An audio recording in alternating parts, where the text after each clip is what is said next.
একটা মাজহাবের নাম হলো শাফিঈ মাজহাব, অর্থাৎ ইমাম শাফি রহমাতুল্লাহি আলাইহির মাজহাব। অত্যন্ত গুরুত্বপূর্ণ একজন এলেমওয়ালা ব্যক্তি ছিলেন ইমাম শাফিঈ রহমাতুল্লাহি আলাইহি।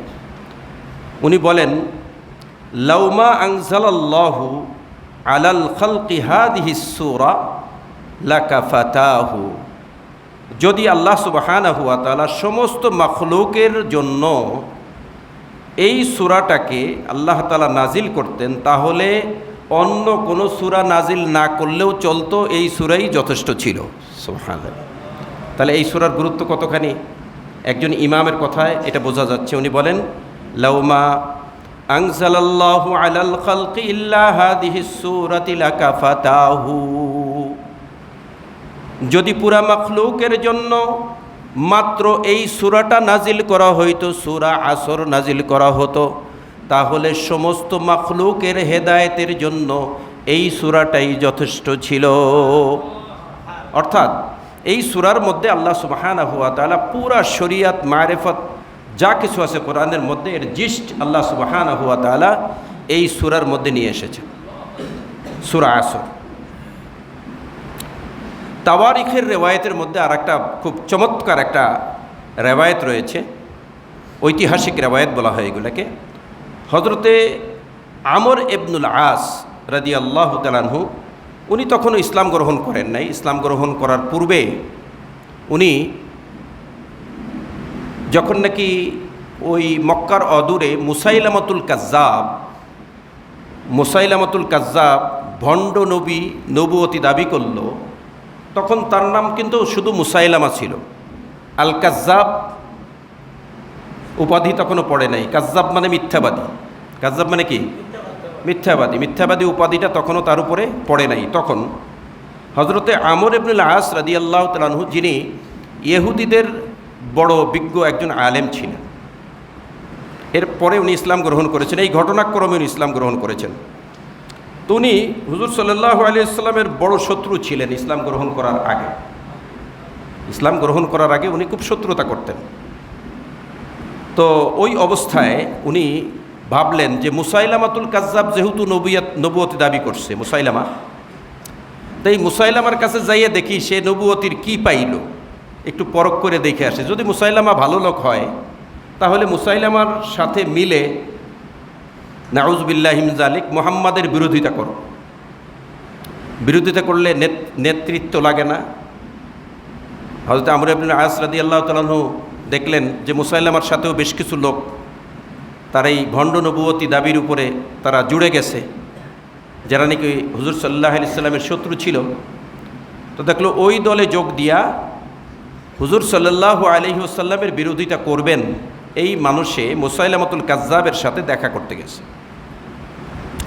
তো যখন দেখা করতে যাওয়ার পরে মুসাইলামা এদিক সেদিক কথা বলার পরে মুসাইলামা জিজ্ঞাসা করলো, ওই যে ভণ্ড নবী মিথ্যা দাবিদার নবুয়তের, সে জিজ্ঞাসা করলো যে তোমাদের ওই যে মুহাম্মদ নামক ব্যক্তি, সে যে নবুয়তি দাবি করে, সেই নবুয়তি দাবি করে, তার উপরে ইদানিং সে বলে আমার উপর ওহী আসে, আমার উপর কোরআন নাজিল হয়, তো তার উপর কি নাজিল হয়েছে?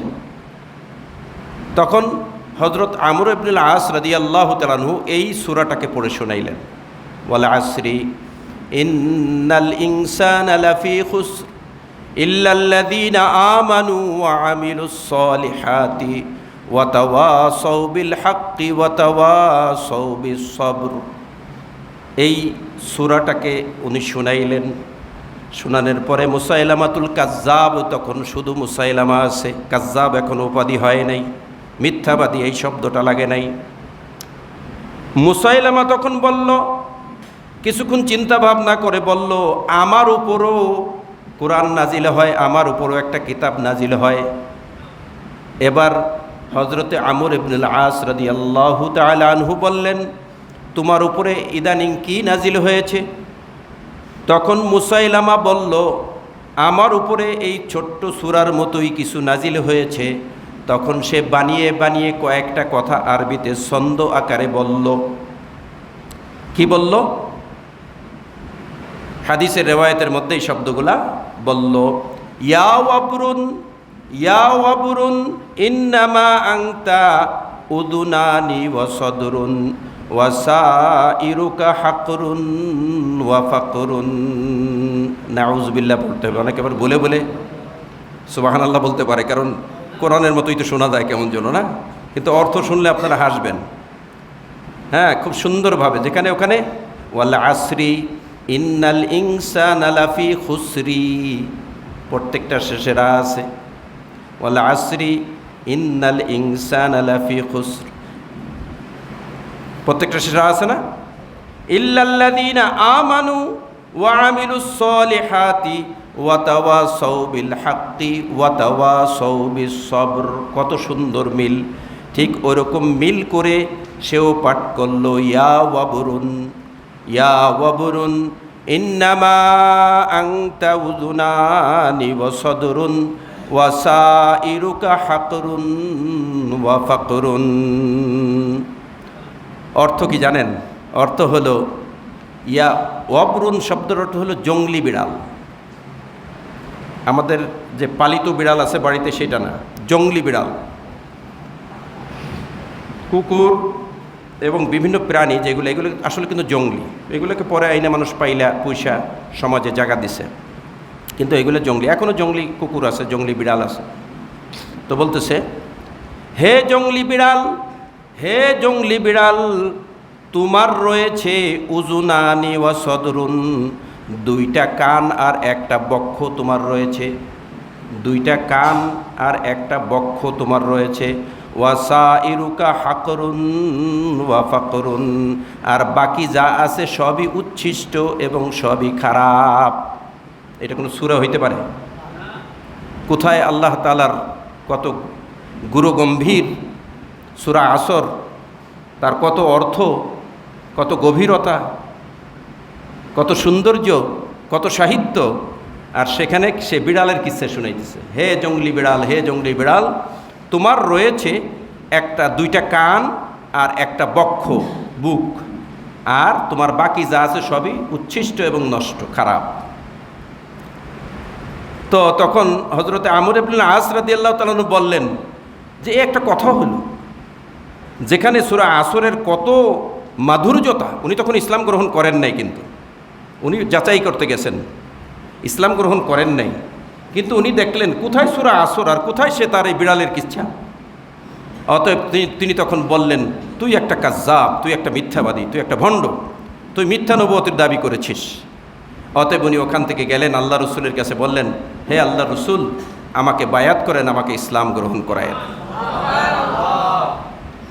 তো অনেক সময় আছে, একটা কথাই বলে, আদব শেখো বেয়াদবের কাছ থেকে। আদব কার কাছ থেকে শিখতে হয়? মানে বেয়াদব যা করে তার উল্টাটা করাই আদব। বেয়াদব যা করে তার উল্টাটা করাই আদব। তার মানে হলো, এখানে মুসাইলামতুল কাজ্জাব যা শুনাইলো দেখাইলো, এইটার উল্টাটা করাই এখন ভালো। অতএব সেখানে গিয়ে সে হেদায়েত পেয়ে গেল। আল্লাহু আকবার। এই জন্য অনেক ফজিলতপূর্ণ এই সূরা। তো এই সূরার মধ্যে আল্লাহ সুবহানাহু ওয়া তাআলা আমাদেরকে কি মেসেজ দিয়েছেন, আগে আমরা একটু তর্জমা দেখি। আল্লাহ সুবহানাহু ওয়া তাআলা বলেন, ওয়াল আসর, জমানার কসম, আসরের কসম, আসর নামাজের কসম, হায়াতের কসম, হায়াতের কসম, সময়ের কসম। এই এতগুলা কসমের অর্থ শুধু আসরুন শব্দের মধ্যে রয়েছে। এবং আল্লাহ সুবহানাহু ওয়া তাআলা শাহেদের অর্থ করেছেন সাক্ষী জমানার, সাক্ষী আসরের ওয়াক্তের, সাক্ষী হায়াতের সাক্ষী। আল্লাহ সুবহানাহু ওয়া তাআলা এখানে কসম করেছেন, আমি কসম করতেছি আসরের। ইন্নাল ইনসানা লাফি খুসর, নিশ্চয় মানুষ ক্ষতির মধ্যে। আল ইনসানের যে আলিফ লাম রয়েছে, এই আলিফ লামে মারেফা জিনসিয়া বলা হয় এটাকে। অর্থ হলো সকল মানুষ, পৃথিবী আদম আলাইহিমুসসালাতু ওয়াসসালাম থেকে শুরু করে পৃথিবী সামনে পর্যন্ত, আওলাদে আদমের মধ্যে একদম শেষ ব্যক্তি পর্যন্ত সকলেই ক্ষতিগ্রস্ত, সকলেই ক্ষতির মধ্যে আছে।